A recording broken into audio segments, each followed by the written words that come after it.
Doble dagok para sa mga consumer ngayong unang linggo ng Abril. Kasunod kasi ng dagdag singil ng Manila Water simula ngayong araw, may taas pasahe naman ng LRT1 simula bukas. Saksi si Joseph Moro. Walang sariling kontador ng tubig ang ilang mga taga Nia Road sa Quezon City tulad ni Evelyn. Kaya nakikikabit at bumibili lamang sila ng tubig.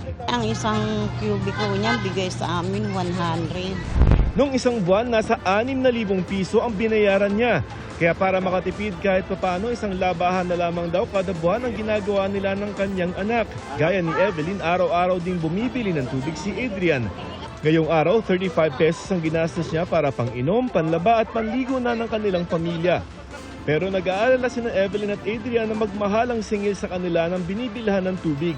Simula kasi ngayong araw ang dagdag singil ng Manila Water dahil sa foreign currency adjustment o dagdag na gastos ng Manila Water sa operasyon dahil sa pagtaas ng dolyar na ipinapasa naman sa mga customer nito.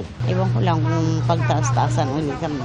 4 centavos per cubic meter ang average na dagdag sa bill. Katumbas ito ng dagdag na 21 centavos sa bill para sa mga residential customer na kumukonsumo ng abot 10 cubic meter.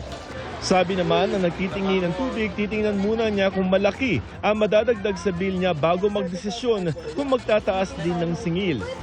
Inalmahan yan ng grupong bayan at ilang consumer na aking nakausap. Sa isang magpapamilya, magkakasama, malaki po yung dagdag po noon. Hirap na po kami sa pagbabudget dahil kami ay hindi naman po regular na may trabaho.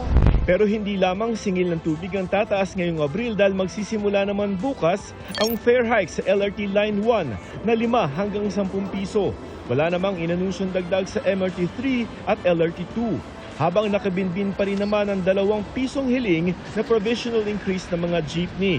Para sa GMA Integrated News, Joseph Morong ang inyong saksi. Mga kapuso, maging una sa saksi. Mag-subscribe sa GMA Integrated News sa YouTube para sa iba't ibang balita.